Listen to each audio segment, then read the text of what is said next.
Happy Friday, ladies and gentlemen. Welcome to this week's new episode of Breakfast with Boom. I'm your host, Mr. BoomStick XL. Folks, we have a great 90-plus minute show for you on your Friday, just before the weekend to get you started. Lots of big topics. Obviously, we're going to get into Concord's failure, and I don't use it loosely. That game is going to fail. I have already said it, but now we have information thanks to VGC, which is the story that I use for tonight, for this morning's show, that originally PlayStation had blocked beta access behind the pre-order wall. And the pre-orders are so poor on PlayStation that they literally had to open it up to everyone in the community, which tells me that this game is going to tank. And we're going to get into some comparison tanking games that Sony has put out, trying to get into this gas game situation. I was just telling Silent Cypher, Sony always seems to be half in, half out with these things.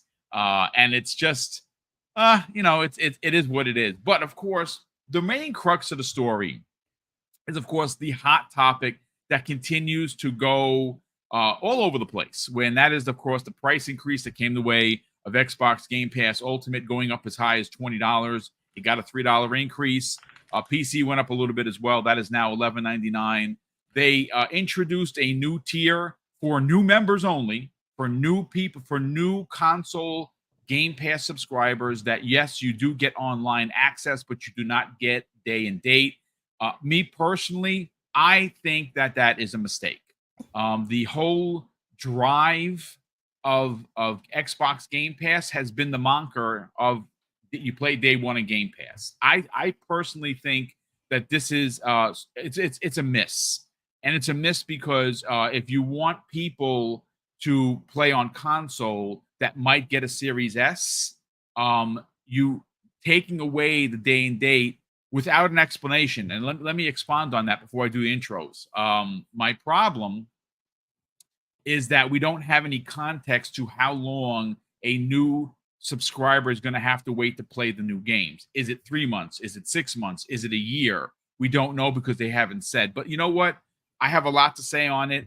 Before we get there, let's introduce our panel, as we always do. And of course, Korkenstein, welcome back, sir. It's great to have you here. I'm glad that you have recovered both from being sick and, of course, now you're starting to get your sea legs of working overnight. And if anyone has worked overnight, they understand. Umbra, I'm looking at you, brother. It is tough. But listen, happy Friday. Happy Friday, bud. Yeah, definitely overnight. I used to do it a lot, and then I now remember why I stopped. So probably do this for another month or two and then probably go back. But yeah, I'm excited. These are some really great topics. There's a lot that happened this week. We're still getting a lot of stuff happening during a slow news time, which I think is also causing this to blow up as much as it did.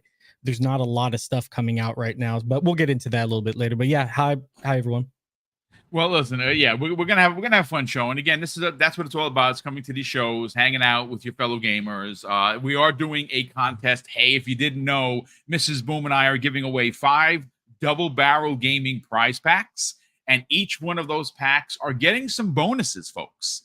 We have acquired, not a studio and not a publisher, but we have acquired 5 additional Gears of War E-Day coins that come the way of the very talented Ben Kenobi of Twitter, as well as his partner in this, who helps him ship the coins out and helps him with the final ideas and designs. That's that blue number, and you know her from Risk It from the Biscuits podcast. She's an amazing person. I got a chance to hang out with her and Ben during the June event a couple of weeks ago. Lots of fun. But yes, they were able to send me 5 additional coins, which of course we're going to include one of those coins per prize pack, for a total of 5 prize packs that we're giving away. And also, as an added bonus, we are giving with each one of these a $25 gift card, and those will not be emailed to you. They'll actually be in the prize pack. So when we deliver them, then you can use your $25 gift card. And of course, it's just courtesy of me and Mrs. Boom saying thank you for all the unbelievable support that we continue to get. And we will draw those winners midway through the show. I'm going to drop, I've already dropped it once. I'm going to drop it like right now, the hashtag. So if you want a shot at winning, put the hashtag into the chat and the picker will register you. No matter how, you could do it once or twice. It's one, one per person, but we let the picker pick it. And if you won, well, we get you your prize pack. But Silent Cypher, welcome back, sir. How was your vacation, brother? Thank you. It was good. It was good. I've been like off and on. I feel like the last couple weeks trying to get acclimated back to normal work schedule.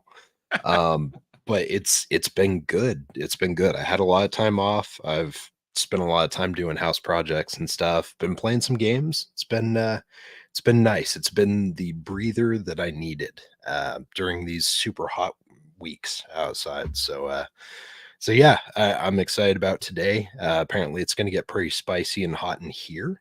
So it'll be an interesting situation as well. I thought I was getting away from the smoke, but it's pulling me in. And they always pull you back in, right? Just when you think you're out, they pull you back in, right? A very, very, very famous quote, if you will. But listen, it's great to have you here, brother. Thank you so much for joining. And last and no way least, the best bald head in the business, and someone that is starting their very own horror podcast tonight. We're going to get into that, where you can sub him and his wife, and you can check it out. They have a lot of big guests joining them.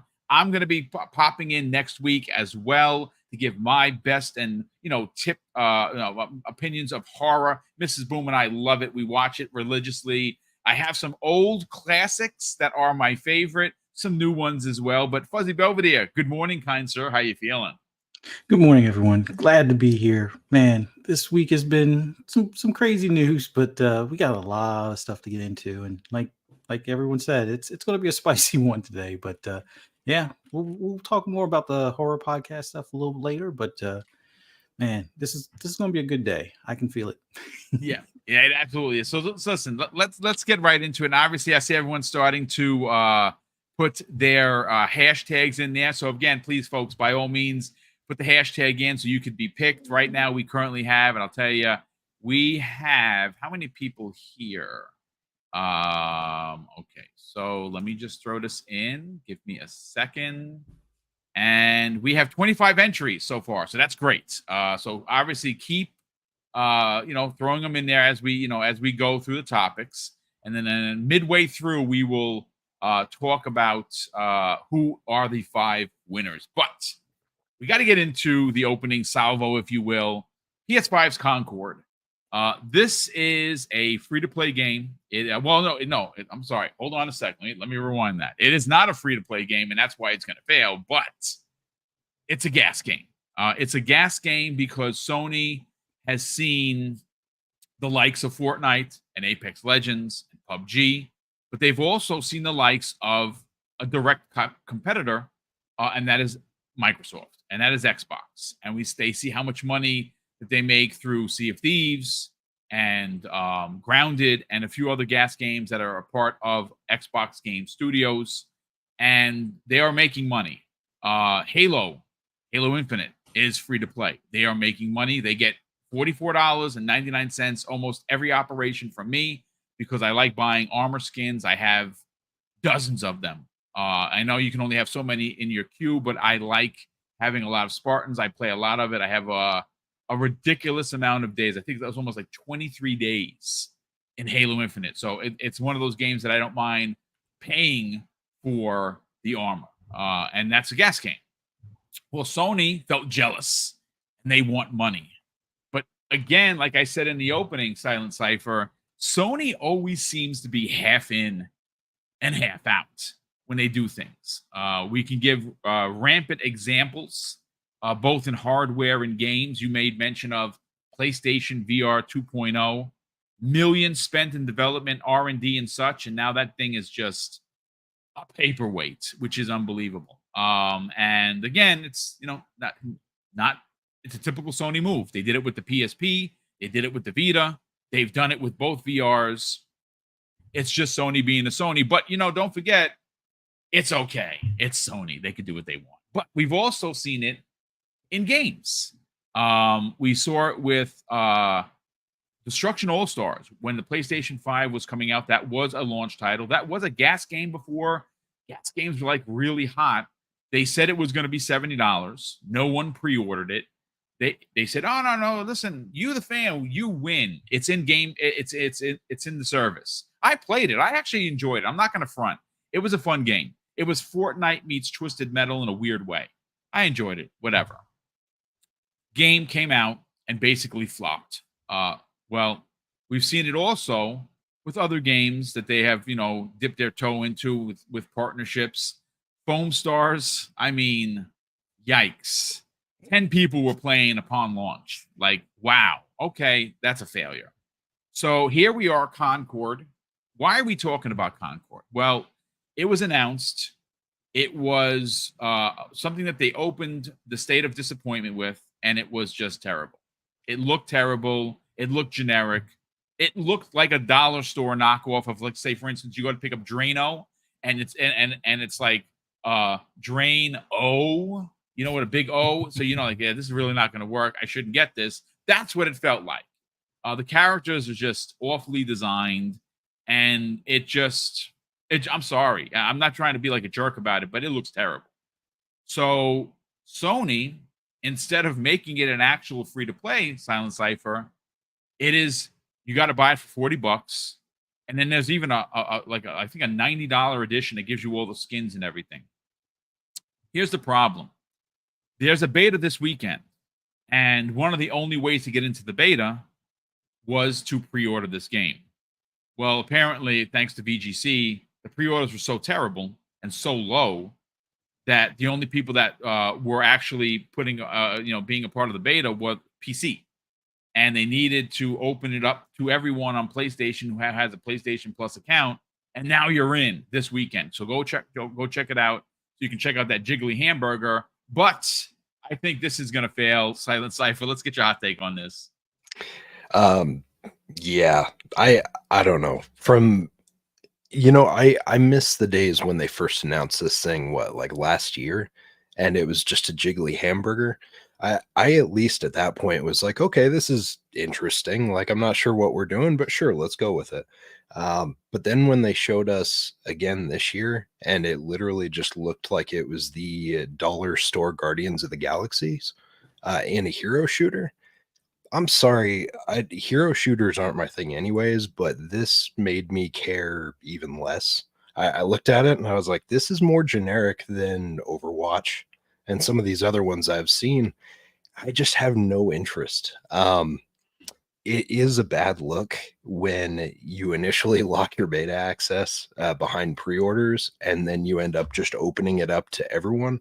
So not only did you probably trick a couple people into pre-ordering your bogus game, but then you're like, oh crap, well, we got to get more people into this thing so we can at least get some good metrics. So then you make it available for everyone. So then, there's probably a few people out there that are like, why'd I pre-order this to get access when I could have just waited? It's not a good look. Now, you could, I guess, play devil's advocate. And you could say, well, maybe they just want to open it up to more people because they realize the greatness that they're locking behind this pre-order. I think that's a giant load of bullshit. If that's what you go with, Godspeed to you if that's what your approach is, but I think that's kind of a joke. This game, I feel like as soon as we saw the details, like I said, this year, I feel like this thing, it was the nail in the coffin. Because at least when it was just Burger Buddy or whatever the heck it was last year, it had people wondering, okay, what is this game? But once we saw what it was this year, you lost all motivation and interest. Like, I'm sure some people will enjoy it, but the fact that this thing even has a price point going into it instead of just purchased costumes and stuff like that. If it were a free to play with costumes and things like that, maybe it'd have a little more time. But the fact that you're going to have to pay to get into this thing, you're already going to have a hopper that's not full of people because we know the reception for this game so far. You got a bunch of fanboys out there that are freaking out about it, saying it's going to be the next coming. But when this thing comes out, it's going to end up fizzling out just like every other game's come out recently. And it does go back to what you're saying. Sony likes to dip their toes in, but they don't like to fully dive in and dedicate themselves to these things. We've seen this for many years now. Like, you look at some of the things that they had that were great pillars. You look at something like the PSP or the PS Vita. Okay, they had a awesome portable handheld there that, like, it was everyone's thing. Everyone had a PSP or a PS Vita at one point in time. Like, it was a big thing. And they just completely hacked it off at the legs and said, we're done with that. That's we're not dealing with that anymore. And then you see them with PSVR, right? Like, PSVR 1 did not set the world on fire. It sold about 5 to 6 million units, which, okay, whatever. That's great, I guess. But then PSVR 2 came out to even more lukewarm reception, of which you could say that was the price point. It was the fact that there was barely anything announced for it when it first came out. It was them literally just kind of kicking this thing out, it felt like, to die, which is weird because, like, if you want to bring out this new ecosystem, you'd want to support it, right? You'd want to make back compat for it, all the things, so you could get as many people in as possible. And it literally felt like they just kind of kicked it out to the curb and were like, we're not giving you any food or water. We'll see how long you last without any sustenance. And then they tried to pull back at the last second here, just like a month ago. They're like, whoa, we still have stuff for you on the PSVR 2, when they already told us that they stopped production on the units. Well, they closed the studio that made the games. Yeah.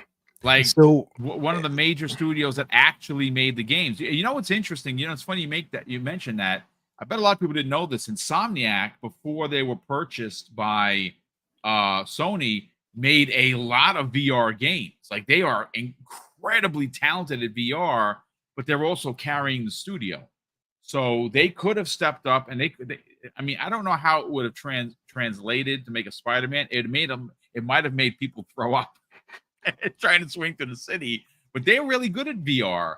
It's a shame, especially if you invested almost $700. It's just gross. It's a missed opportunity, I think, is the biggest thing. And we keep seeing these occurrences happen. Like, yeah, okay, Concord's coming out, but you've got, what is it, the First Descendant that just came out, free to play. Anyone can jump into that right now, of which, like, that's sucking up all the air in the room right now when it comes to that style of game. So the idea that this thing's coming out and they're like, oh, well, okay, we'll give everyone access so they can get into this game. Like, no one cares.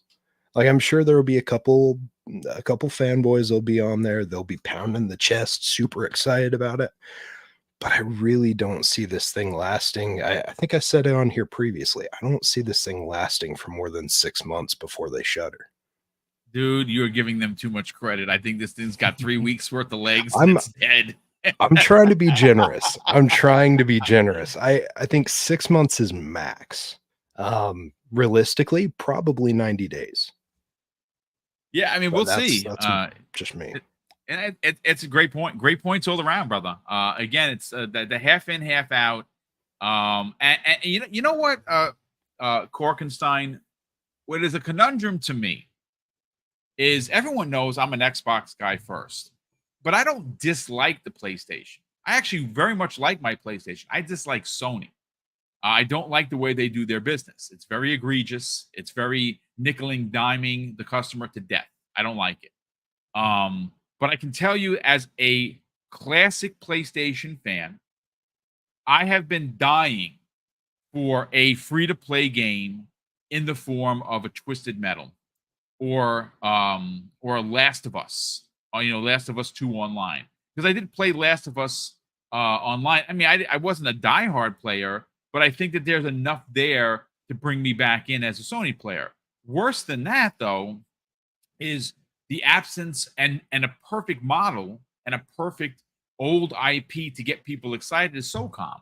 Like, SOCOM just screams, hey, make me, and we're going to make some money. Now, granted, it's got to be a good game, but just look at some of what Call of Duty does, and Apex Legends and PUBG. They continue to make money of really well-designed SOCOM that was free to play with the same attachment, season passes, whether it be, once a quarter, once every month, you design your own operator. Obviously you don't make it pay to win. You do cosmetics, you earn the guns through playing the game. Very easy to do. And they've canceled everything. Now, SOCOM, we don't know for sure, but they did say a military shooter, right? Remember that? I remember that. So I was like, oh my God, here we go. And well, gone. The Spider-Man multiplayer game, I would have literally take my wallet out of my pocket and just throw it at the screen. Take it. Take my money, please. Gone. Canceled. Destroyed. And this is what we're left with. But Korkenstein, why this is going to fail grossly, besides it just not being a good-looking game or having a differentiating loop that you would see just 2 days ago, I think 3 days ago now, Overwatch 2 announced a crossover with Transformers. And for crying out loud, I don't even play Overwatch, and I want to give them that money. I'm like, I got to play this. I've played it in the past. I didn't play 2, only 1. And I was like, it's not my bag. But to make matters worse, to kind of cut yourself open and just say, hey, where is the salt and the vinegar? Because I want to feel the burn. They put this trailer in with the Marvel trailer, which of course everyone is going to be playing Marvel games. So they literally slit their own throat with this game on when they first showed it, when the second time they showed it off. I'm interested to get your hot take on how badly this game is going to fail. Yeah, I mean, the fact that it was paywalled instantly, when you have way better options that are free to play, that already have players invested, that have a built IP, paywalling it on a new IP, that just makes absolutely no sense. It's, I could understand, like you said, Twisted Metal, SOCOM, Spider-Man, Factions. I would have paid money because I like those IPs. I would have invested in those IPs because I'm already invested in them. But a brand new, and you're like, you got to cough up $40 for something you have no idea what it will be, how it will actually play. And I think that's why they're doing the free to play now, is because they're realizing, hey, yeah, this isn't taking off like we thought it would. It's the Sony arrogance. We've talked about it before on this podcast, the PS3 Sony arrogance, where, they just think they could just release whatever they want and people are just going to instantly buy in. And that's really not the case. Gamers are more frugal now. People, Xbox, changed the game with Game Pass. People have options now to try. And if they like it, they'll invest. If they don't, they won't, that kind of thing. So I think with Concord, they already just DOA'd it with the paywall. I give it probably about maybe 2 months to 3 months, and then they'll probably go free to play or, packaged in with PS Plus. They'll get a little bit of a resurgence, but then I think like month 4, it's pretty much done and open with. I think this was a vision that Jim Ryan wanted to kind of go for and kind of copy that Xbox style of live service. I honestly think he might have done it for free, understanding, what Xbox is doing and how they're doing it. And I don't think Sony liked that very much. Like you said, they like to nickel and dime. Could be another reason why he was voluntold to leave the company. But it's just, it's going to be DOA, I think. And it's a shame because they actually do some cool stuff. I actually have always wanted cinematics for Overwatch because it's such a great story that hardly anybody knows about, because it's just play and shoot. But having that's a cool idea. That's something that could be really awesome that they're just kind of squandering here. So yeah, I give it about 4 months, I'd say. Yeah, I don't think you're wrong. I like I said, it's the pattern that you talked about where it's paid for. I think that what the way that they could pivot, it's not going to matter because the game just doesn't look good. It just really doesn't. But the way that I think they're going to pivot, Fuzzy Belvedere, is exactly what happened with Destruction All Stars. Now, Destruction All Stars was a launch game. It was originally priced at $70. No one pre-ordered it. and at the last minute they're like, hey, if you got PlayStation Plus, it's in there. Now that's how I played it. And it was good. It wasn't terrible, to be honest with you. I actually quite had a lot of fun with it because it gave me a Fortnite meets Twisted Metal kind of a feel, even though the cars were, not Twisted Metal E, but it was like Vigilante 8 is a better comparison, and Fortnite, because Vigilante 8, great series if you are a fan of car combat. And at the last minute, they're like, okay, yeah, PlayStation Plus, which I think they're going to be forced to do, because I think that the beta is not going to have enough people, even if it's open to everybody, because the game is just uninteresting in so many ways. What do you think is going to actually happen? And is this another flop for Sony when you consider they've already canceled so many of their gas games? They went, okay, and you got to remember this, folks. The reason why there's no current roadmap isn't because they don't have IPs. Let's call a spade a spade. Now, PlayStation is not in a good place right now. Yeah, they're selling consoles, sure, but that's not the whole business. And if you're going to run with, hey, they sold this many consoles, good on you. But that's not where they're making their money. They're making minuscule profits on console. It's games, it's free to play, it's software where they make their money. Now, 2018, 2019, 2020, even 2021, they didn't have a great 21, but they had a lot of years back to back to back where they put out a lot of good first-party games. And what made those third-party games shine and their console sell is they had a lot of exclusives through third-party, and they both leveraged each other. Well, they're not in that position right now. They're in a really bad spot, and this is just another thing that's going to fail on top of everything that's already failed for them. Remember, they had 12 gas games in development. In order to get there, they had to shift all of their studios from single-player, story-driven narrative games to these gas games. And when it started to fall apart, well, they had to then transition, cancel. Hey, guys, gals, go back to working on single-player games. And it mucked up their strategy. And now what they have left is not good because, again, this is just one of them. The other one that they're banking on is the Payday ripoff by Jade Raymond Studio. And I got to tell you, that game does not look good either. And have you heard anything about that game? Not a bloody thing. And that's because that game is going to be, it's going to fail again. Let's get your hot take on the Jiggly Burger and whether or not this is already spoiled before the chef brings it out. Where to begin on this one? First, I'll start off with blame Bungie. You, all of you that thought that Bungie was a better acquisition than Activision, good on you. Now you're reaping those rewards, I guess. Remember, Bungie's the one that they brought in as their kind of like judger or like the one that would sign off on the a savior good gas game. Yeah. And they shot down Factions.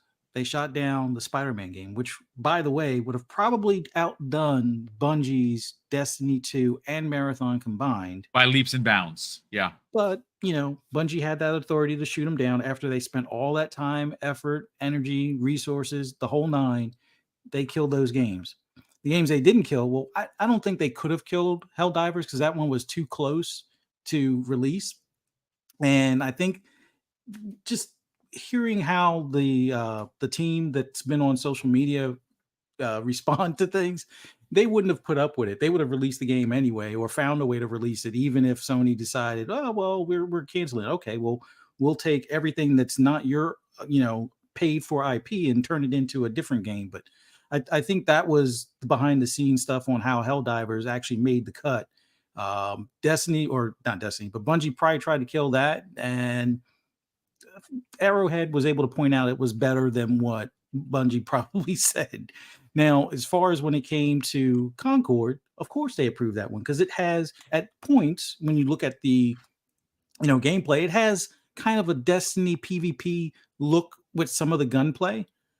But outside of that, the best part of that whole thing was the CGI trailer a year or so ago, and then the CGI story the background story that they showed before the actual game. Those were the two best parts of that game. because it's neither of those things, it's not going to do well. And I had my pointed issues with the game when I saw it, and the fact that before the showcase even finished, I was like, is it free or are they charging? Because it's saying pre-order for beta, and it's like Sony doesn't even do refunds well. So you have to pre-order this to test the beta, and then if the beta sucks and you don't like the game, guess what? You downloaded the beta, you can never get a refund on the game. So that's a Sony policy problem right there. Secondly, if you look at the original gameplay replays, sure, they talk about their 16 or 18 heroes, but they only show the first 5. And then when they play the game, you don't see any of those other heroes. You see people wearing like trench coats and just regular skins, where normally you would have like a healer or a tank, and none of the other players on that opposing team look like they would fit those roles. Like, I guess the lady that was wearing the long blue trench coat was supposed to be the tank on that team, but didn't really look like a hero that you would expect. So I always wondered, are you playing against bots, or are you supposed to be playing against other players? Because what other player is picking, crappy looking characters like that? But maybe it's that you see them as that, and then in their eyes, they're the same hero that you might be, kind of thing. I don't know. It just, there was some confusion on some of the mechanics aspect as far as how that game is going to play out in comparison. But once again, I'm not the biggest, hero arena shooter kind of, person. Although I will admit, like Boom said earlier and Silent Cypher said earlier, and even Corkenstein said earlier, Marvel's Heroes, Marvel Rivals, that's what it's Rivals, called. Yeah. That was actually the better hero shooter game for, the state of play. So that automatically, like you said, it slit their throat from jump. And there's other better free to play games. If they hadn't learned from Destruction All Stars, which they need to get rid of anything with stars in it, because Foam Stars and All Stars didn't do so well. And I played both. Well, I didn't play Foam Stars, but I played Destruction All Stars. And I realized when I got winner chicken dinner on my second play, my second round, I was like, yeah, this really isn't it. But all of those things aside, I think the big problem now is that, yeah, they're I wouldn't say they're in panic mode, but they're starting to realize that maybe charging $40 for a game in a space where nobody's doing that right now will just give them another lawbreakers. No smoke for Cliffy B or anything like that. But the PlayStation crowd didn't pick up on his game when it was an exclusive over there. It wound up kind of shuttering his studio or having him rethink things with the other battle royale that he made afterwards and stuff. But the drawback is, with this being a first party studio now and being a first party game, and your player base for the console still doesn't seem to support these games. The only multiplayer games they seem to really care about are the big dogs like Fortnite, Call of Duty, Apex Legends. So if you're not making anything that's taking attention away from that, to have somebody that might even be on another platform say, you know what, I'll play this on my PC, or I might pick up a PS5 for this, you're already in the hole at this point. So they might as well make it a free to play from jump, and just make it where, just like any other game, even like what do you call them, the First Ascendant, make other characters unlockable through microtransactions, or you can grind for them, whatever the case may be. But I think that would have been the better approach from jump, as far as getting this game at least in front of enough eyes that want to play it. But if they're not getting the pre-order numbers that they want, and they're having to open it up to everybody, yeah, sure, I might give it a try this weekend. But I already found something, at least, not, I wouldn't say special, but something fun and enjoyable that's a free to play with First Ascendant. That there's a pretty high bar right now for me to even take any more attention away from that at this point. And that even goes for some other games that you have to pay for to have multiplayer. I think First Ascendant was kind of like that game that watched its competition closely. Sure, some people will say, oh, they copied a few things, but a lot of games copy from other games. Well, no matter what, there's not that many original ideas, except for in the indie space these days. So a lot of these bigger studios, and even some of the smaller ones, will take little bits and pieces and then put their own spin on it. And a lot of times, sometimes they miss, sometimes they hit. I mean, Pow World, everybody thought, oh, it's Pokemon with guns. Not really that, but for the most part, that appeal got enough people to at least try it, found out that they liked it, and it blew up from there. So this is another one that, I don't see that with Concord. sure, if they could find a way to make it the Guardians of the Galaxy, not the dollar store version type of thing, I think they would have had a little bit more attention drawn to it, a little bit more interest, or people, putting the pre-orders in. But when you're just making it a PvP arena shooter kind of thing, and there's no real like draw to the characters outside of that little CGI trailer you did, I don't know what to tell you. I don't want to give a timeline on when it dies. I think Sony's committed to keeping this thing alive for a year and then shutting down the servers quietly, because they'll figure at that point, probably about 4 to 6 months in, people will stop playing it anyway. But if this isn't on like PS Plus or something, I don't see the PC crowd really having the interest in this. I mean, unless this is Destiny with a reskin as far as PvP is concerned, and even Destiny fans have had a problem with PvP over the last decade. So I don't really see this grabbing hold of that community quite as much. I don't know. I really don't think this does that well. We'll see if Fair Game does any better, but like Boom said, Payday, dollar store or dollar store version of Payday 3. We'll see.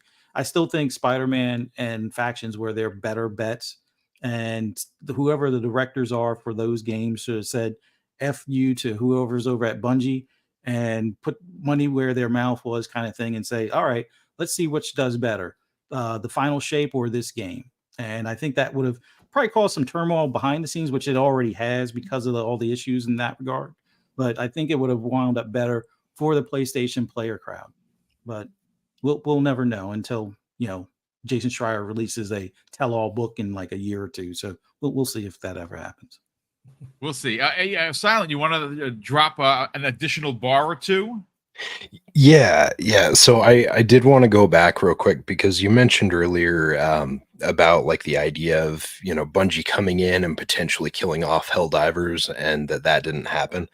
And I think my thing is Sony itself came in and killed Helldivers, because Helldivers had momentum. Helldivers was selling great on PC. It was doing well on PS5. And what did Sony do? They locked it. They region locked it because of their PS online access for logging in. So 170 plus different territories couldn't even play the game. So even if you had bought the game, you were out of luck. Yeah. Which that on its own, like, we talk about the banana in the tailpipe. That was shoving an entire 6-pack up there and just watching the car catch on. Pause. No Diddy. Wow. Where are we going with this? Oh my goodness. But yeah, no. And then you mentioned that CGI, which I forgot about for a second. But I find it funny because I feel like they probably spent more money on that CGI cutscene that we saw of Concord than they actually spent on the game. Yeah. Like it looked polished. It looked like we were going to something that was quote unquote greatness. And then we saw, again, like I said, the dollar store knockoff of Guardians of the Galaxies. And I was like, what are we doing? Like, yeah, you had like blur level CGI and cinematic, and then you went to something that looks like I had played it on the PS3 and Xbox 360 era. Like what happened?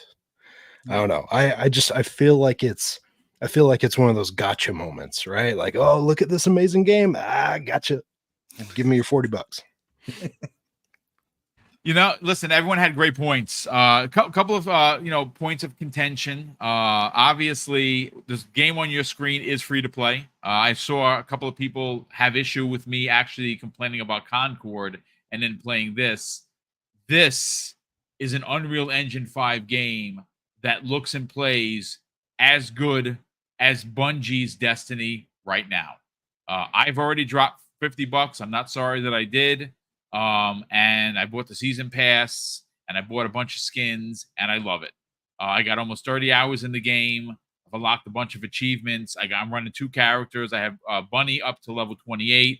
I have the character on your screen right now, Ajax, up to level 28. I'm currently hunting the parts that I need to research another 2 characters. It's great. It's for me, it's phenomenal. I saw a lot of people, Destiny people, no names on this show, that were very upset with this game, that are Destiny fans. Listen, this Nexon did a great job with this game. It is a lot of fun. It is pick up and play. I think what stands out for me, if we're talking about free to play games, and obviously we talked about Concord, it's gonna fail. Fair Games is gonna fail, and those are the two that they got left in the tank. Sony is in a pickle. This is a game that is well polished. It had some server issues on day one. They fixed it almost immediately. They apologized. They gave everyone free stuff in your mailbox, and it's been running smooth. For me, the best thing about this game is the multiplayer, but not the multiplayer, because I don't have time to say, hey, Fuzzy, Silent, and Cork and Silent, let's jump online. My life is chaotic. I'm always running. So where this game excels is if you are someone that likes playing with randos, and I do, the minute you hear gunfire, run towards it. And if you see the little pink, the pink square on your screen, those are the missions that you have to do in that region that you're in. There's lots of regions in each map that you're on, and you automatically transition to being a part of that group. And the minute you're a part of that group, your right-hand corner, you see everyone that's in your group. Even if they're about to finish it, you get the rewards. It's instantaneous multiplayer. You can run around, and there's options to take on boss battles by yourself. I don't advise it because you're going to get smoked. But there's a lot to like here, and this is just the starting point. So again, I know we took shots at Concord, but I think we should. Sorry, the game looks terrible, and it's going to fail. In an era where Sony's trying to be here, there, and everywhere, well, they're just not the same Sony anymore. They're just not, and that is a problem. And if you disagree, not a problem. Disagree all you want. I'm allowed to have my opinion. I think Sony is in a pickle. Sony is directionless. And even though they're making money and they're selling consoles, which they were number one in Europe once again with consoles, that's not making them the bucks. Making them the bucks is selling the software. It always has been, always will be. But listen, I got the 5 winners. Before I announce those winners, I got to get to Super Chats. There's been quite a few of them. And of course, new channel members, thanks to, once again, Will Broke Boy Lewis, who has gifted another 5 double barrel gaming memberships, brother. Thank you so much. And again, shout out to the people that won. I saw everyone thank Will for that. And of course, that is very kind generosity. And thank you for thanking him, because again, it's just polite etiquette. Simon Brandy drops the first super chat of the day of £5. And he goes on to say, Tom Warren is largely responsible for negative Xbox stories. Sites like Metro run with the hate. It's time Xbox started to blacklist these clowns. So, look, I have always said that I consider Tom Warren to be tip of the spear when it came to journalism. I like some of his stories. In recent months, he's done some things that I don't like. Search engine optimization is a term you've heard me talk about, SEO, as for short. And I understand, like gaming, it's a business. You gotta do things to bring in the clicks. Tom has walked a razor's edge, in my opinion, of using anti-Xbox behavior to generate clicks, likes, subs, and the likes.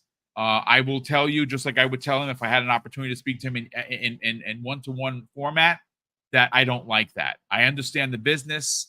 I think he should be above board, and sometimes he's just not. That goes for Tom Henderson as well. Tom has done some things that I did not like. He got into a bit of a very disingenuous conversation with Hip Hop Gamer a couple of weeks ago, where I know Hip Hop Gamer. That guy is as real as it comes. I love that guy. I got a chance to meet him again. Got a chance to talk with him. His energy is infectious. He is who he is. That what you see is not an act. That's just who he is. And I kind of, whether Tom didn't block me, which I didn't say anything disingenuous or, finger pointy, but I gave him the business, as I think anyone should have, especially if you're a fan of someone's work. And there's no one harder working than the hip hop gamer. So some of the journalists out there have done some egregious things in recent weeks and months. My biggest problem with a lot of gaming journalism today is it's very opinionated instead of being factual, which if you are a journalist, journalistic integrity is supposed to be at the tip of the spear of what you do. And your opinion is, yes, your opinion, but you're supposed to report the facts. And a lot of these reports and stories are not the facts, they're opinions. And some of their opinions, like a-holes, just stink. But with that said, let me continue. Dragon Wolf, who's been a channel member for a whopping 6 months. Dragon Wolf, thank you so much for the continued support. He says, want to top up Game Pass, buy 3 months of Game Pass Core, and it converts to 50 days of Ultimate. Only buy multiples of 3 months, not 6 or 12. CD Keys, Aniba. Well, great point. Thank you for putting that out there. CD Keys yesterday had 3 months block, I think, for $31. And Aniba had a 3-month Game Pass Ultimate package for $27. So a couple of weeks ago, I picked up a 3-month because I had a 3-month block fall off, and I re-upped to July 9th of 2027. I bought one for $27.87 at CD Keys. That was like 2 weeks ago. And obviously with the announcement of the price increase, they kind of went up a little bit. So they might have went up like $4 or $5, but you're still getting a good deal. Like $27 is $9 a month. And again, I understand. And again, we're going to get into it because you've heard me. I'm not going to regurgitate what I said, but the 3 gentlemen that I have on the panel have not had an opportunity with me to kind of give their hot takes on it. And again, I've said this before. I think the big mistake here for Xbox is core or standard. Standard should have been exactly that. It should have been console only, and it should have been day and date with online. I think it's a miss. Where I think that they did the right thing is by grandfathering in anyone that had console.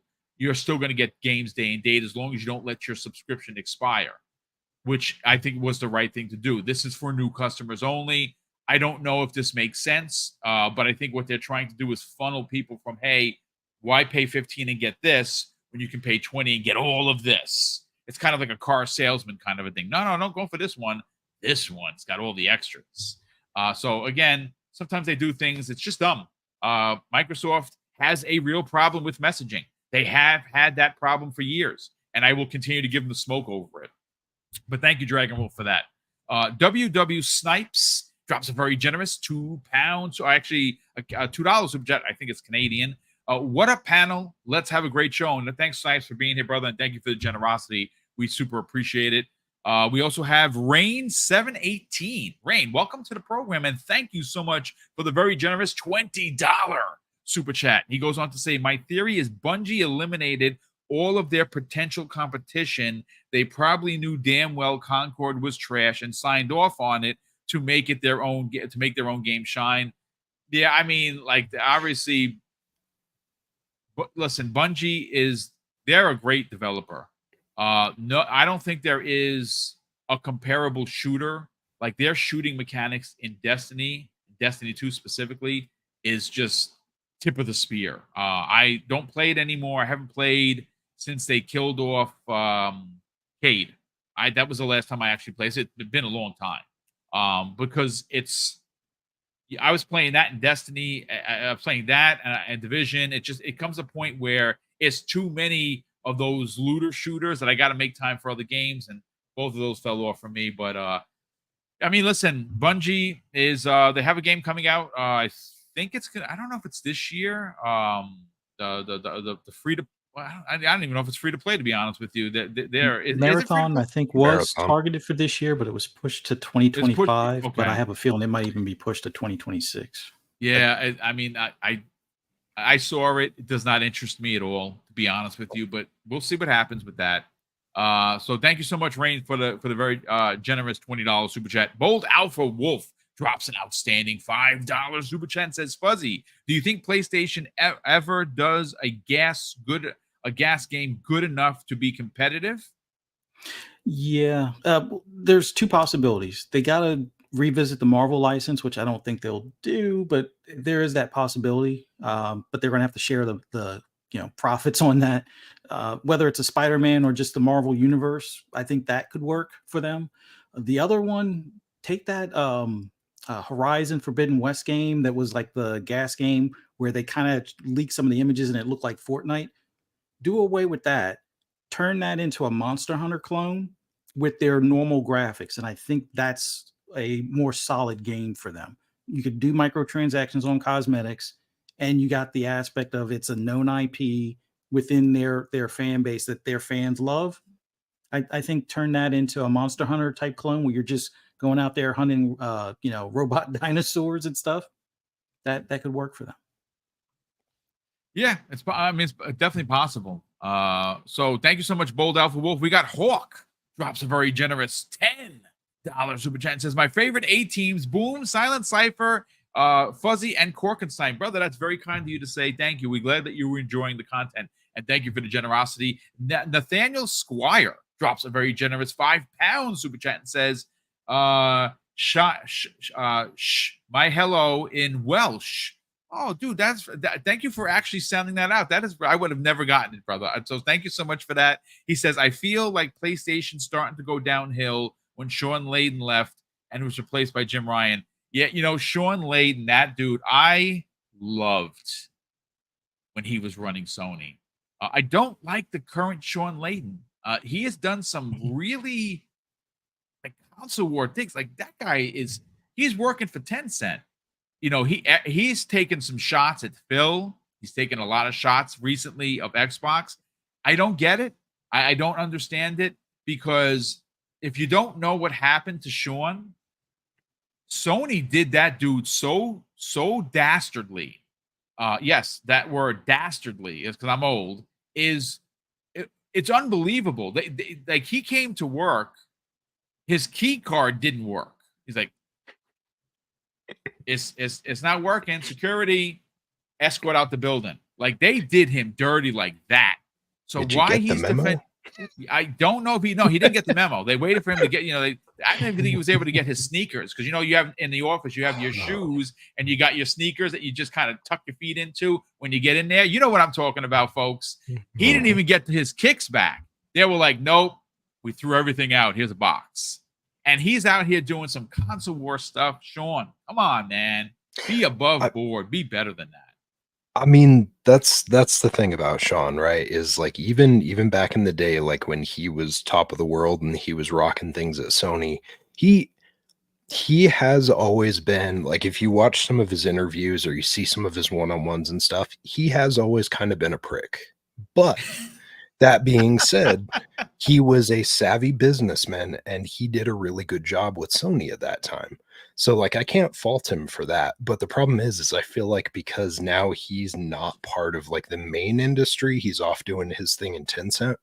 I feel like there's a 0 F's given approach. Like, I feel like his filter's broken, because at least back in the day, he was a little bit better with like a PR stance on how he approached things. But I feel like now it's like his filter is gone and he's like, I have no remorse. I have nothing to lose. It's kind of the way that he approaches it. It's weird to see that flip, because it's not the businessmen that we're familiar with back in the early days of PlayStation. I mean, you're not wrong. I liked his energy. He was very rah kind of, like when he came out on stage, he's slapping fives. I love that. I love that about him. He crushed it. He was the businessman that they needed at that time, and he was the face of that company that they needed at that time. Yeah. Well, he's the face of nothing because he works for Tencent, but don't feel bad for that guy. He's making lots of zeros on his check. So he's doing all right for himself, Sean. So finally, we have actually 2 more super chats to get here. We have Julia has become a channel member. Well, no, it says Julia has been a channel member for 34 months. Well, thank you so much for that. I really appreciate the generosity. No message. If you want to throw a message in there, I will read it verbatim. Thank you for the support. Will Broke Boy Lewis drops an additional very generous $5 super chat and goes on to say, I got an anonymous tip. Sony has sold PlayStation to Hooters for double cheeseburger, fries, and shake because it was all you could get. Let Tom Warren report that. I mean, talking about. Listen, breaking news: Hooters now on PlayStation, and every time you see those things jiggle, you will get a free month of PlayStation. This show has completely gone off the rails. Thank you, Will. Appreciate that. So let me, okay, so I did use the giveaway tool from StreamYards. We do have our 5 winners. Now, look, 3 of the 5 winners, and I want to be completely crystal clear here, we pick from people that are channel members. Now, normally when we're giving away like 10 different types of giveaways, we do half. This one is a little odd because it's only 5. And I thought we had a 6th one. We don't. We have only 5 prize packs. And the prize packs are, you know, everything in the prize pack plus the gift card as well as the coin.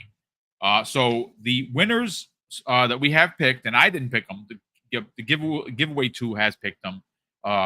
Shannon Winter, Lady Foxfire, Will Broke Boy Lewis, Jagger 0718, and Big Mad Mo.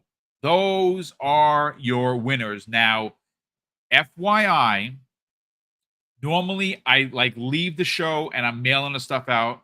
I cannot do that because I do not have the coins.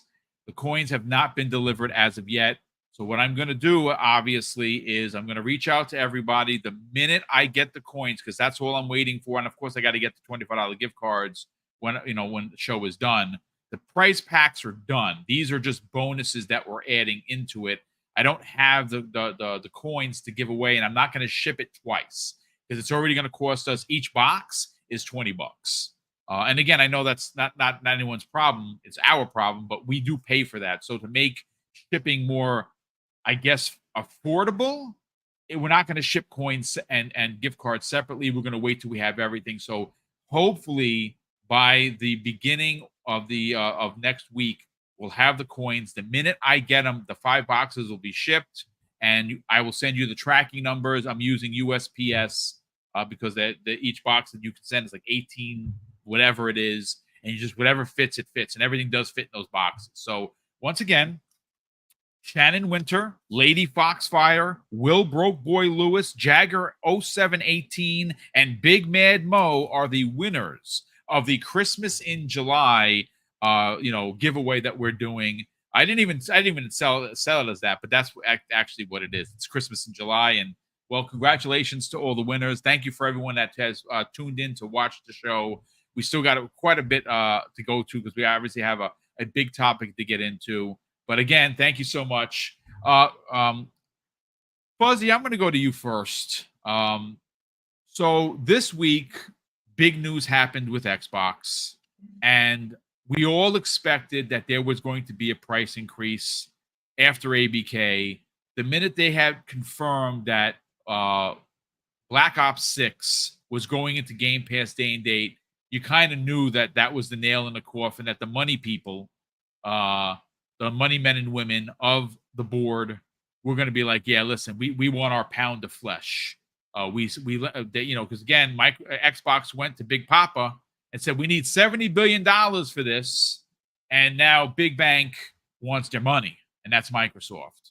So even though I will never, ever advocate for price increases for any company, I personally don't think that they need it.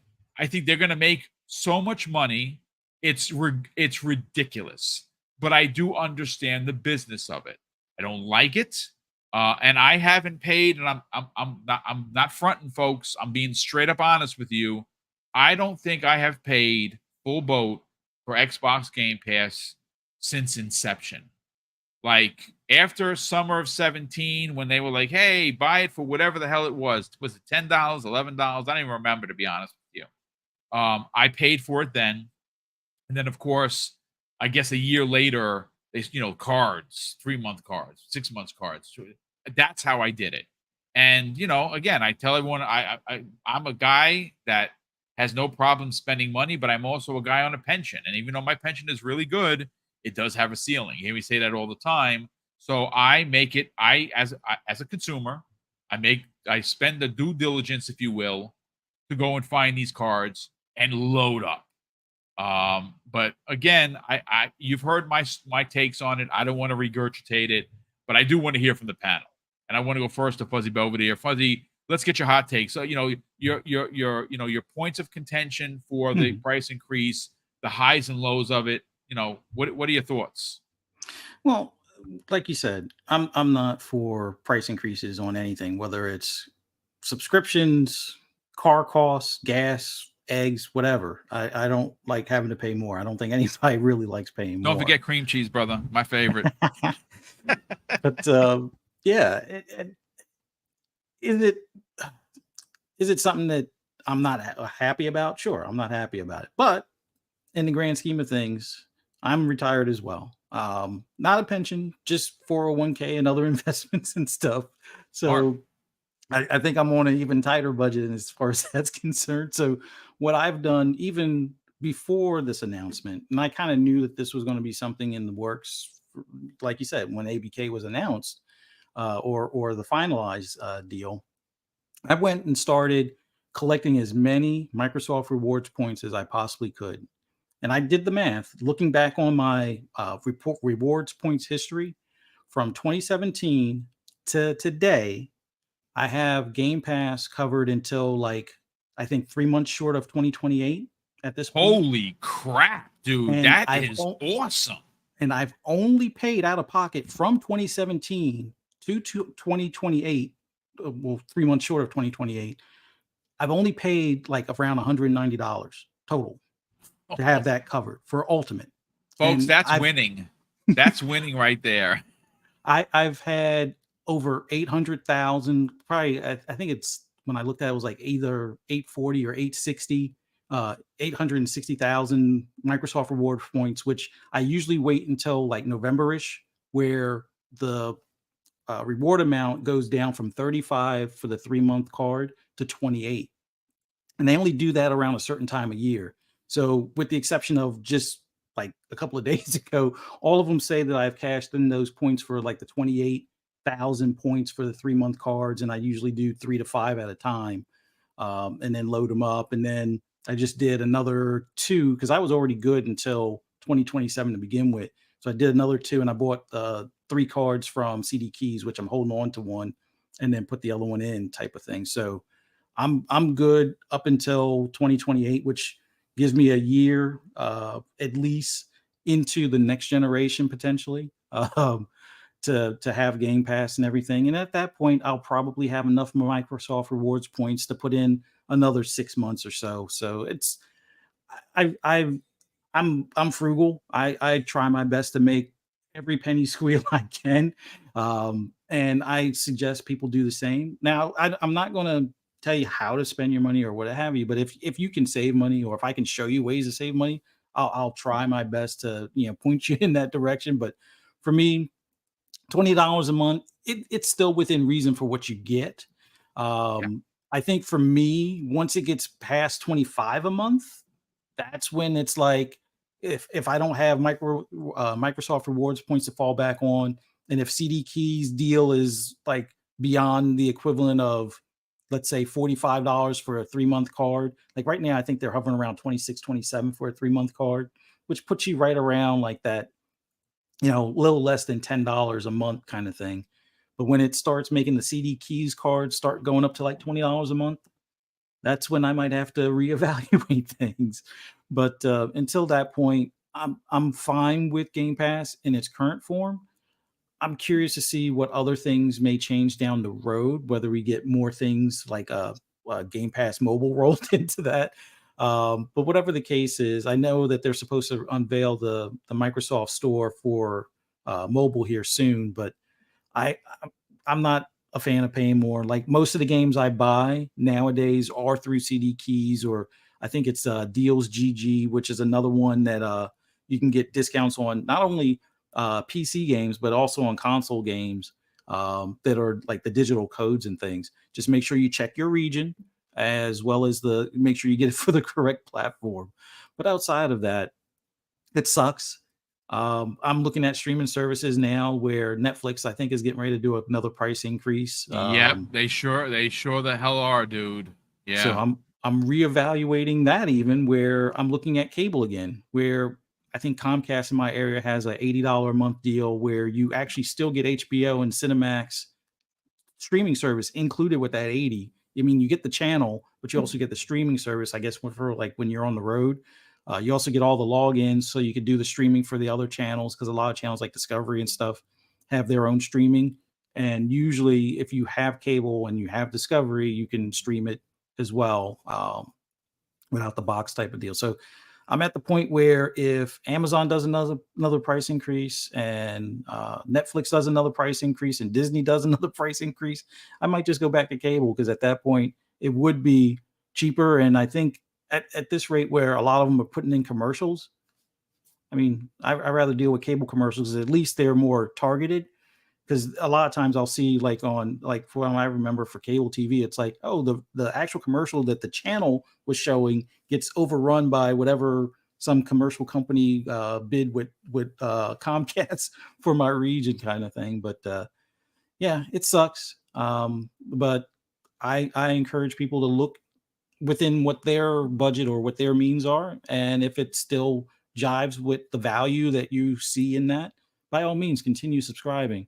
If it doesn't, cancel your subscription, or let it expire when it expires, kind of thing. But my suggestion, always try to find a deal, whether it's discounts on cards at CD Keys, whether it's your Microsoft rewards points, which, by the way, yes, I know, I used to do SEO and stuff like that a lot, and I used to be a Google fanboy in that regard. But hey, Google isn't giving me any rewards points as far as anything I'm buying. So Microsoft Bing it is. And it's been that way for probably 5 or 6 years now. On occasion, when Microsoft doesn't give me the results I want, yeah, I'll go ahead and go to Google. And that's, yeah, it's an extra step, but it's like, yeah, it is what it is. But yeah, it sucks, but there are ways around it. Load up now.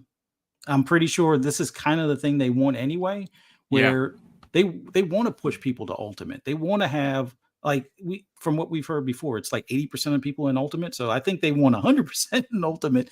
Although it would probably suck even more if they said, well, there's no more core and there's no more basic. Everybody has to have Ultimate. Then yeah, I'm pretty sure there would be even more pitchforks out there. But ultimately, that's where I think they want to push everybody. And this is kind of that incentive, almost like when they doubled the price of Live back in the day. It was to try to push people to Game Pass Ultimate and stuff. But yeah, we'll see what happens. But like I said, find deals where you can, save as much money as you can.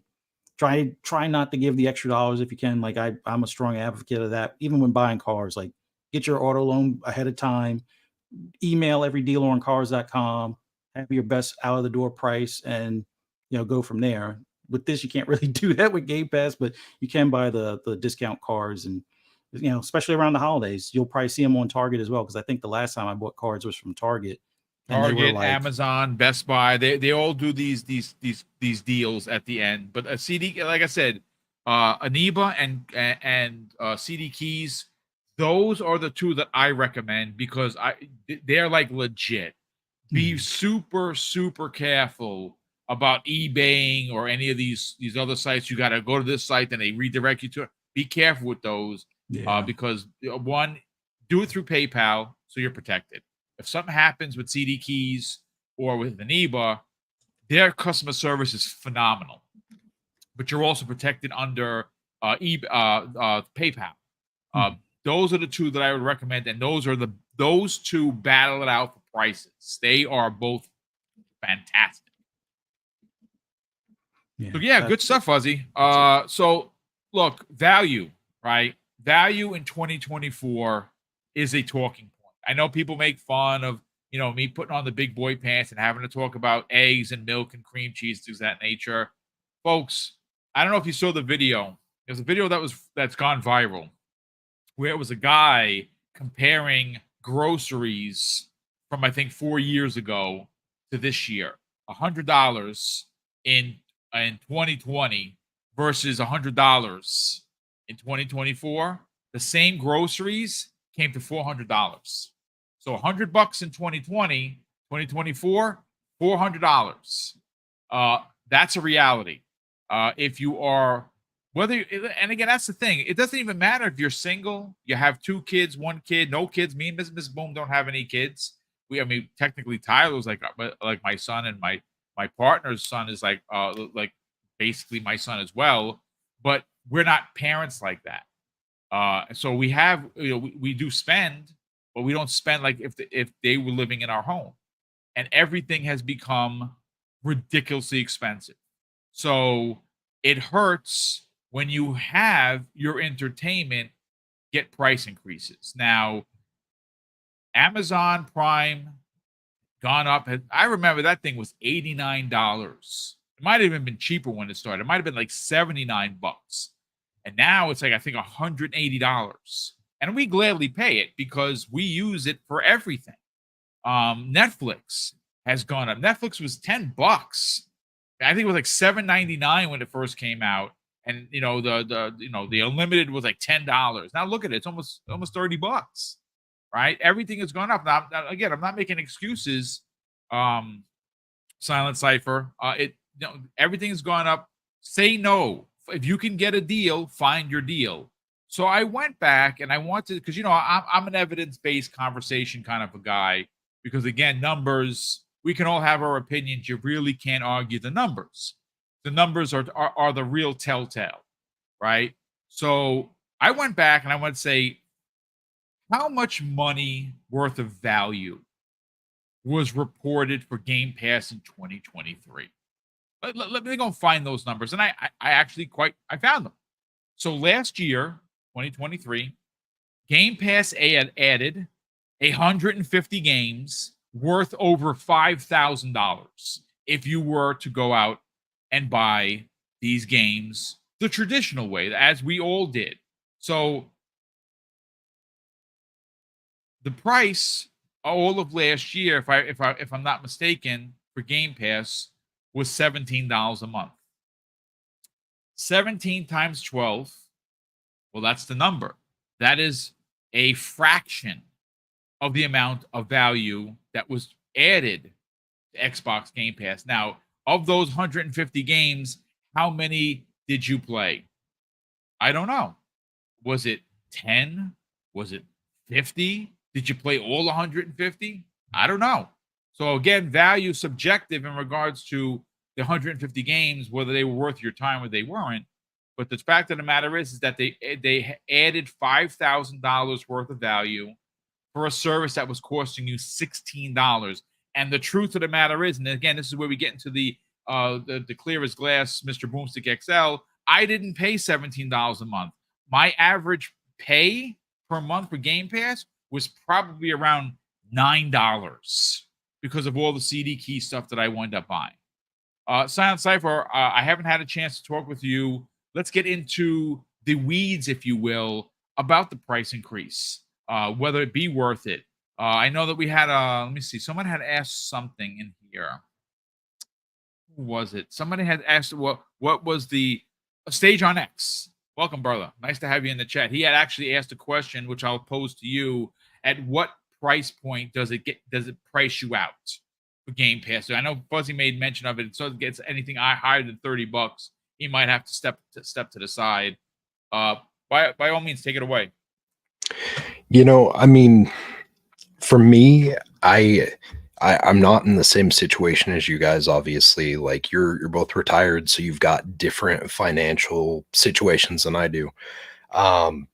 But it's one of those things where, like, I haven't really thought about it, to be honest. I haven't really thought about that number. Like, what's that number before I say, kiss my grits? I'm done with your nonsense. But I think the thing that I have to kind of lean into is we talk about the value, right? And I've beaten 13 games this year, and of the 13 games, they've all been on Game Pass.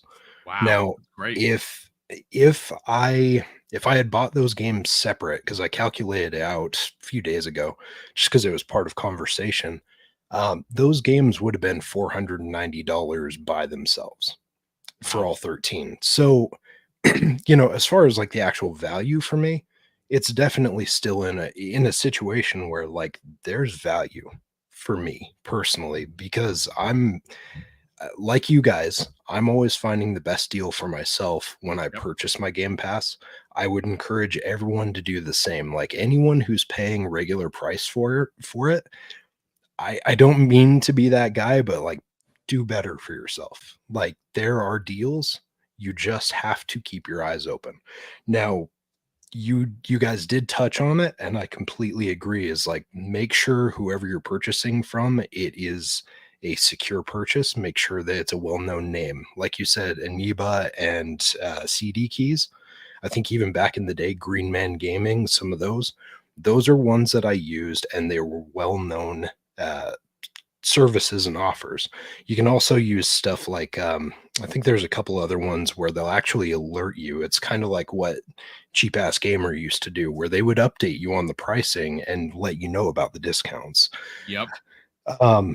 For that, like I said, I'm always keeping an eye out, and I'm getting the best deal for myself.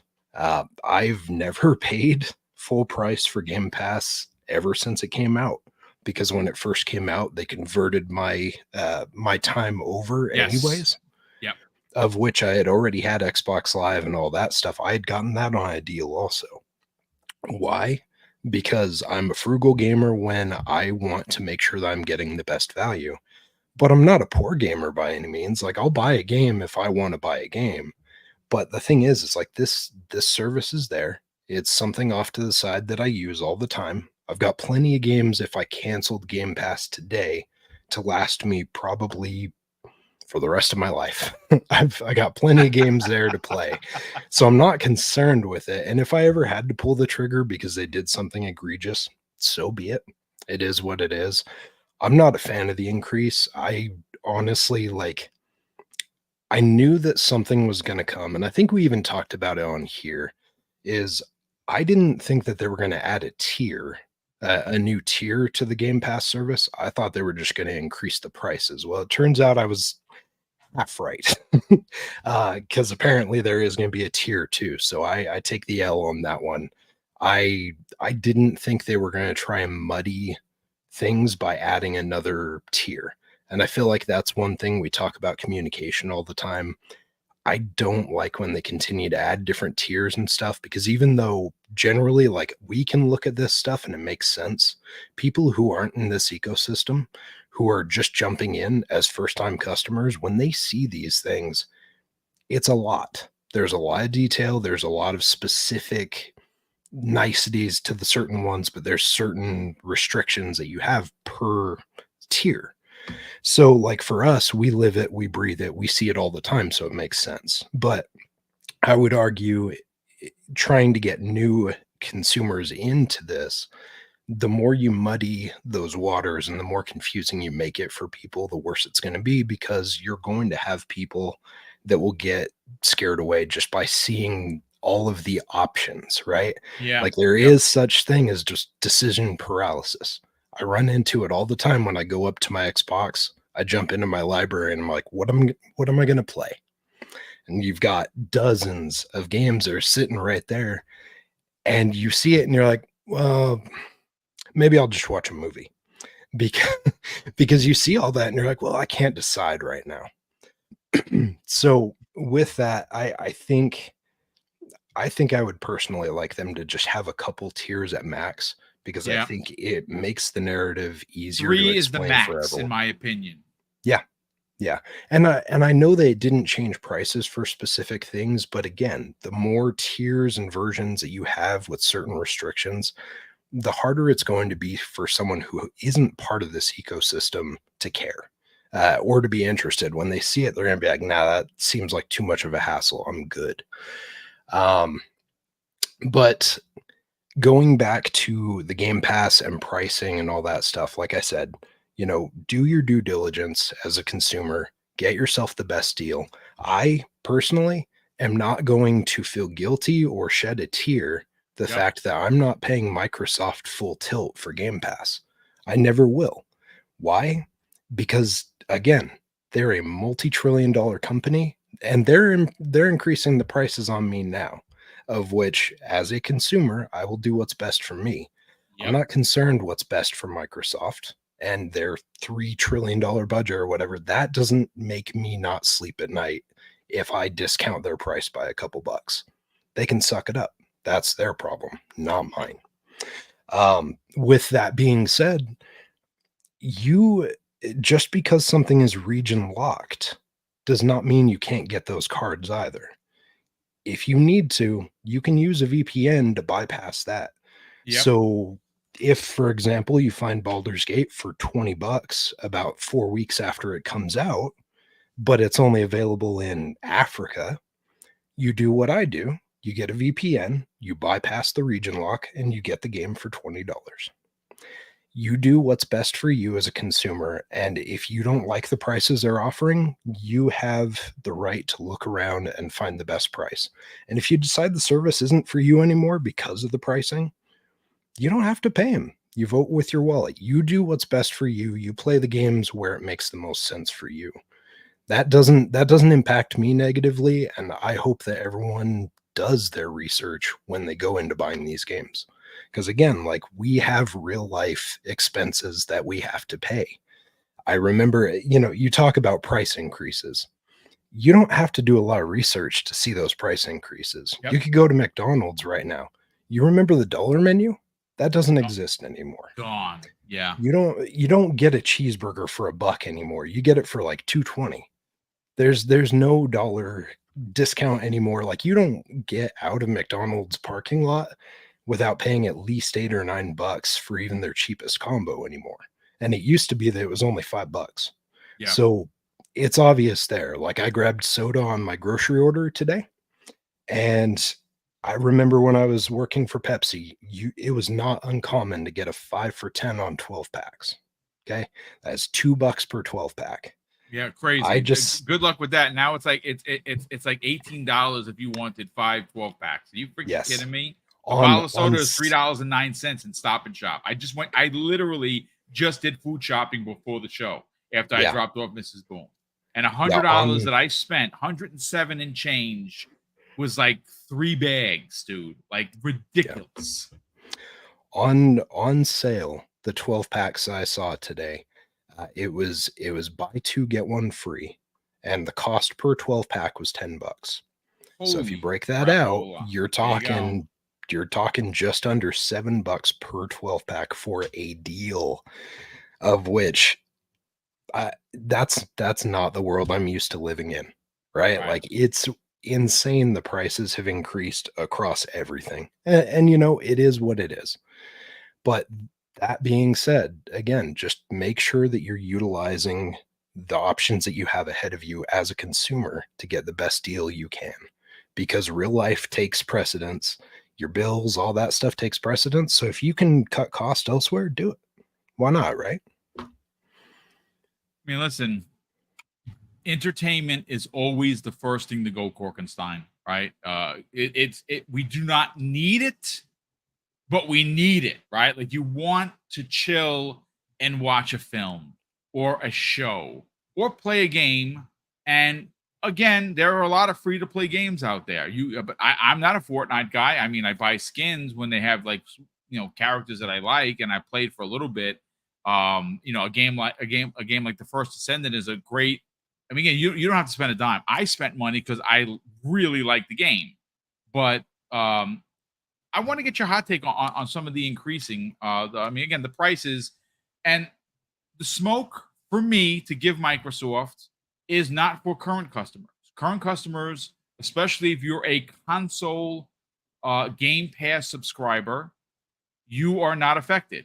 You can get your day and date games as long as you keep your subscription going. You're good. That is awesome. It's for new players, for new people that are going to join that will not get day and date. I think that's a mistake.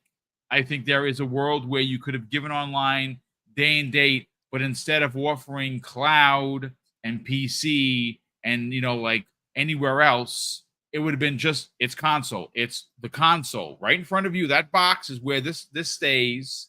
You play online, you get day and date, $15. I think there's a world they could do that, but that's not what they did. So I'm interested to get your hot take on the price increase because again, even PC went up a little bit. And PC is I hate to say this, that's the spot. $11.99, because you don't pay for online. And if you're a PC guy, girl, I'm not. I'm paying the $20, but I'm not really paying the $20. Let's get your hot take, Korkenstein. What do you think? Yeah, I mean, I'm the same way as you guys. I don't like price increases. I don't think, we're all on budgets. We live day to day. I'm not a millionaire, so I don't have a bunch of money to just spend, wherever I want. It's going to come down, like everybody says, to value. We have to also remember that this is a luxury. It's not something that is a necessity.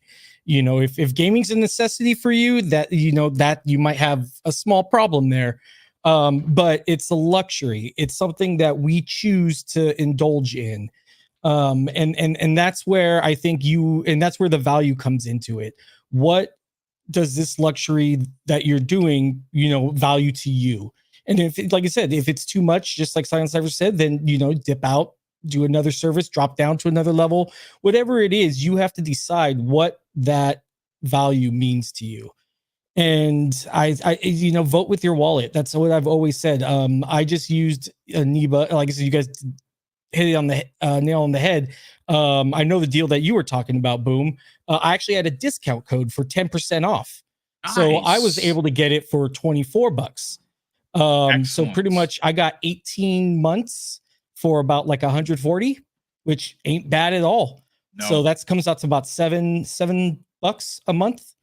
And like you said, I don't feel bad about it. Xbox, is $1 billion company. Microsoft is $1 trillion company. They'll be, I think they're going to be okay. If we miss a couple of bucks. As the kids like to say, I think they're going to be all right. Yeah. Yeah. They'll be totally fine, missing a couple of bucks here and there. And that's just what it comes down to. Please, people, vote with your wallet. If you don't like it, don't play it, or don't buy it. And it's just, that's what it just comes down to. You have to decide on what you want to pay, when you want to pay it, and what the value of the service means to you.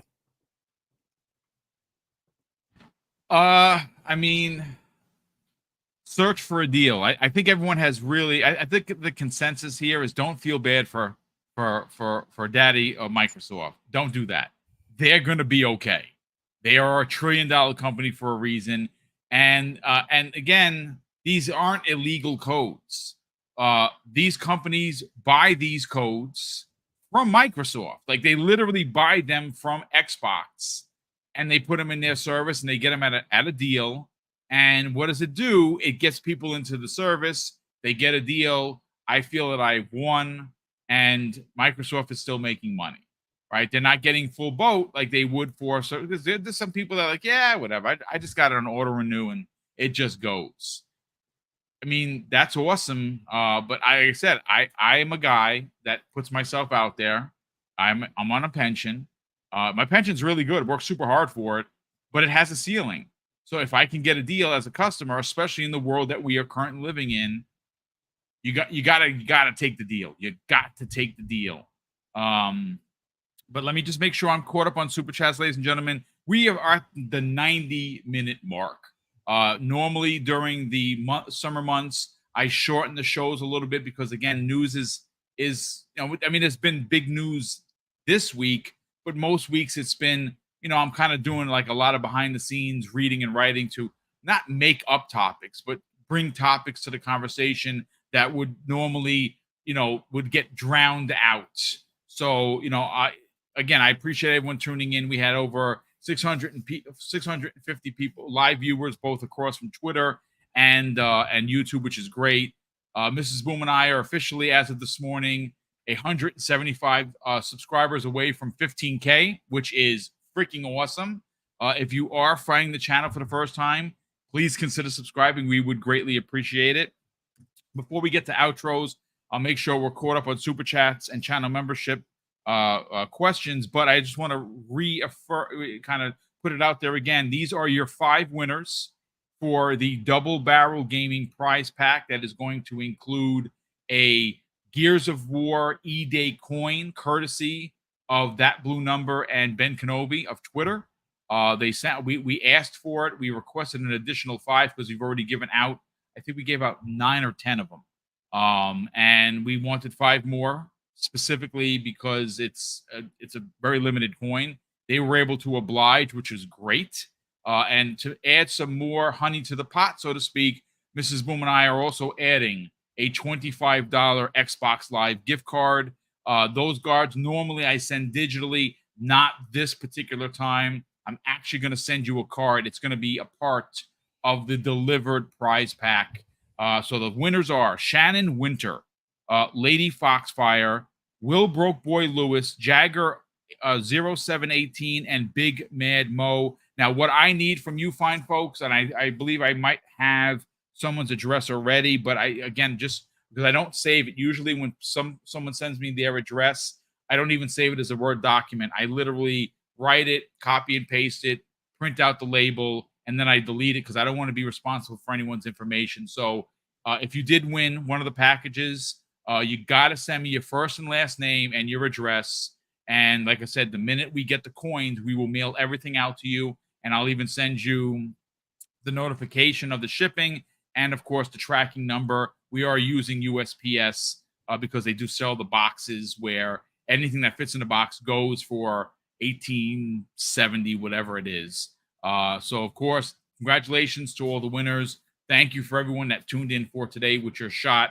And, of course, we have other big contests coming up. The next big one is Mrs. Boom and I are giving away 15 copies of Stalker 2. And that is going to be 8 are going to be channel member winners. And the other 7 are going to be anyone that's in the chat that puts the hashtag. And that's the next big one. That's September 5th. And whenever that Breakfast with Boom happens to fall on, either before or after, we'll do the giveaway. We have, let's see. We have, okay, so we're Scott Woodford. If I didn't say it already, has been a channel member for 3 months, says hello, and I hope everyone is having a great day. Scott, thank you so much for being here, brother, and thank you for being a channel member. We appreciate it. Will Broke Boy Lewis drops an additional very generous $5 super chat, and this is some really good information. He says if you have Amazon Prime, you have access to Prime Gaming. They are currently giving away 19 games starting this week for PC. Teenage Mutant Ninja Turtles Shredder's Revenge is one of them. Yes, I got to download that. KOTOR, Sith Lords, and a few others. So yeah, listen, I get those notifications. I don't play most of them, but I do hit the download button, so they're there. I own them. Ultraman drops a very generous $5 super chat and says, "Hey, Boom and gentlemen, I have all 3 consoles and a PC. Game Pass savings allows me to get to game and not miss games that are not in the service." What's up, Fuzzy? Yes, yeah, and that's a great point, Ultraman. And that's exactly what I do. Like, because I don't have to buy Xbox games, because I buy games all the time, but I buy games for the PlayStation 5 that are their exclusives. And of course, I am a Nintendo fanboy, and I buy basically everything that's Nintendo first party. And saving money on Game Pass allows me to buy these games. And that is really the crux of the conversation. We also have here, Will Broke Boy Lewis drops an additional $2 super chat and says, just renewed my daughter's Game Pass for 2 years. CD keys, $145. That's for 2 years. That's crazy. Because I see a lot of people running with the narratives of, oh, Boom, that character. $240 is too much for Game Pass. Okay, I mean, $240 is a lot of money in this era, but you don't have to spend $240 if you are a good consumer. Just win by going to any of these sites and getting it. We have lastly, Will Broke Boy Lewis drops an additional very generous $5 super chat and says, "Do my Gears coin with another drawing, please. I got one for the last giveaway." Yeah, you know what? Don't even sweat it, brother. You keep one because you did win one of the last ones. But this is just a bonus. If you don't want the coin, we'll do a separate giveaway. I'll reach out to you and I'll DM you If you don't want the coin because you already have one, it's no sweat, Will. We will just do a giveaway for a coin. But I'll confirm that with you. Thank you so much, brother. I super appreciate that honesty, because I actually had forgotten. But listen, folks, thank you so much for tuning in. Hopefully you enjoyed it. I just saw a message on Twitter, a very hateful message. And I'm actually insulted, not because the guy said my show sucks. He compared me to the guy that shakes his head. What the hell is that guy's name? The guy with the glasses that hates Xbox. He compared me to him, which is terrible because I don't shake my head. And I also don't. Yes, Let's that's say, what yeah, he said. Reforge. He can, he compared me. You're just as bad as Reforge Gaming, and I hate your show, Boom. And that's the people I'm talking about. It's fine. Hate is that's rough. That's fine. I guess I got to be better. I laugh at stuff like that because now I've blocked them. Like, how do you say that to somebody and then you don't expect the block to come in? Come on, man. I mean, let's be for real. I think I'm pretty fair. I give it to Sony. I do, but I give it to Microsoft when they mess up. I give it to them as well. I think we're very fair here. But Sony, they've been stepping in it quite a bit. And if you don't want me to talk about Sony, then tell Sony to be better. Be a good consumer and tell Sony, I want more. I want better, Sony, and stop raking me over the coals. But listen, that's gonna do it for. Wilbur Lewis drops an additional $2 super chat and says that's the stacking method I mentioned before. Yeah, you just keep stacking. You can stack up to 36 months if you didn't know. Again, smoke for Xbox because they kind of limited it. And I gave smoke for PlayStation for this. PlayStation doesn't allow you to stack at all, which that's really crummy. They limited the console version for new customers only to stack for 13 months. That's again, I don't get it. I don't understand why they would do that. Now, if you are, again, grandfathered console person in, you can stack for 36 months. If you're a new console, you can't, which is Microsoft, I don't get it. This is why you guys get the F for messaging. It's just, who's steering the ship here? You're a $3 trillion company. Can you spend the zeros to get someone in there that knows what the F they're doing? I'm just saying, like, I don't get it with them. If there's one consistent failure with Xbox, it is the goddamn messaging. My God. Listen, I'm waiting. My email, you got my LinkedIn information. Send me the offer. Yeah. Boom. I think the other thing with that, right, is because you mentioned the messaging and stuff. Like, I would argue equally important is their timing, right? Because they really just lit the world on fire when it came to their showcase a month ago. Things were awesome. They were riding a high, and going into this new game season, like my personal thing is, and I know it means that they'd have months that they didn't end up getting more money from us, but dude, wait until towards the end of the year, or wait until you're in the thick of those releases that are coming up before you bring a price increase. So that way you can say, hey, look, we know that we're increasing your prices, but look at all the stuff that we're dropping for you right now. Great point. But to do that right before all the games launch, it's pretty much the middle finger to all of us. And it's being like, you're going to sit down, you're going to shut up, and you're going to like it. And it's like, it's not how you PR for sales. Like, you do that and it leaves a bad taste in people's mouths. So I think that's a big thing too. Yep. Timing, and they have very poor timing. They just do. They just don't. Well, it is what it is. Again, stack. If Game Pass is a value for you, and again, I just did the numbers for you. 2023 had 150 games that the value equated to over $5,000. You didn't spend. I didn't spend. I spent about average. I say maybe $8 or $9 per month for those games. Did I play all those games? I did not. Probably paid maybe a quarter of the 150, and that might be a lot, right? But they're in there if I want. But again, as a consumer, be smart. And we're giving you the information. go to CD Keys, go to Aniba. You can do it. And I'd say stick with those two because they have PayPal and you're protected that way, and their customer service is fantastic. So Korkenstein, brother, let's sell your brand. Let's talk about Gaming Gumbo, a very unique way of podcasting, folks. They talk about food that equates to the games that they're playing. I think this is brilliant. No one's doing that, and it's barbecue season. So of course he talked about the last time he was here. Let's sell your brand, brother. Let's talk about where they can subscribe to your YouTube channel, and more importantly, follow you on social media. Yeah, so we have Game Pass Gumbo. Basically, it's the summertime. We just had Summer Games Fest. We figured, hey, how about we talk about summer food, which is, barbecuing, grilling, things like that. So we kind of incorporate a lot of stuff. Like I said, I'm on overnight, so we're kind of a little bit on a hiatus, but you can find us still on Game Pass Gumbo. Once we get a schedule going, we're going to try and maybe do, I think, bi-weekly. And then I'll always be on Twitter or X now, so you can find me at the Korkenstein or Korkenstein. I go by both. You can find me there, the Korkenstein, at Twitter, and I'll be posting a lot of stuff there when we have shows coming up. Well, good stuff, brother. And obviously, I know you said you're gonna try and get off of overnights because that sucks. Yeah. Overnights are, they make good money, but it's hard to adjust.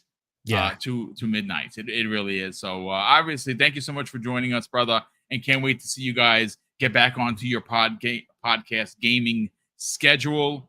Silent Cypher. Let's talk about the Xbox International podcast where they can subscribe, and obviously. Crazy Lou, big part of it. You have a great crew there. Crazy Lou doing some things in the morning with, conversations with Crazy Lou, and he's doing well. And he's still alive. At least he hasn't been possessed by the painting that we all thought he was doomed. But he's good. Let's talk about the Xbox International podcast, where they can subscribe to that. Who's a part of that each and every week, and more importantly, where can people find you on social media?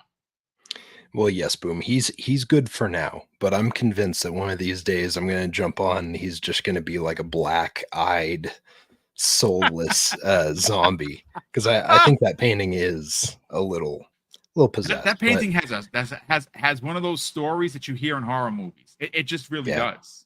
It does. I actually, you know what? I'm messing with him right now because Louis can be a little gullible. But I'm messing with him a little bit right now. I told him that that's a picture. The person, I was like, well, there's a reason why that person got the reputation of so-and-so the Red, because her last 3 suitors ended up dying and they found them in pools of their own blood. And he's like, what, really? So I've got him thinking that this thing's like totally legit. I'll be curious how long he goes for it, how long he buys it. But anyways, thank you as always for having me. You guys can, of course, find me on social media, playing around, doing all the stuff. But yes, you can find me on Wednesdays at Xbox International Podcast at 7 p.m. Eastern Standard Time. And you can find my brothers in Espanol on Fridays at 7 p.m. Eastern Standard Time as well.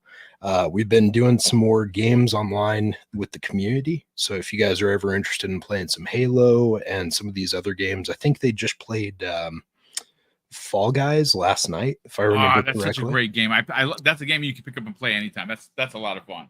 Yes. Yeah. So we've been playing around with some of that stuff. Feel free to join. Feel free to hit us up on Xbox Live. I think all of our gamer tags are basically what we use here on YouTube. So if you see us, feel free to reach out. Like, we're always up for games if we got the time.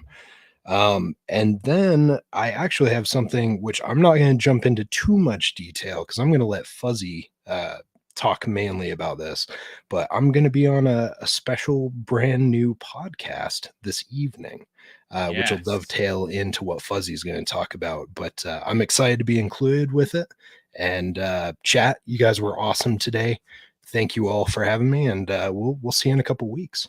Yeah, well, brother, thank you so much for being a part of the show. Cannot wait to see you again. You're Mr. Horror, right along with Fuzzy and his missus. And speaking of which, Fuzzy Belvedere, I was going to speak of the devil, but of course that would be not the devil. But you are going to be talking about the devil and potentially horror flicks that involve some sort of possession.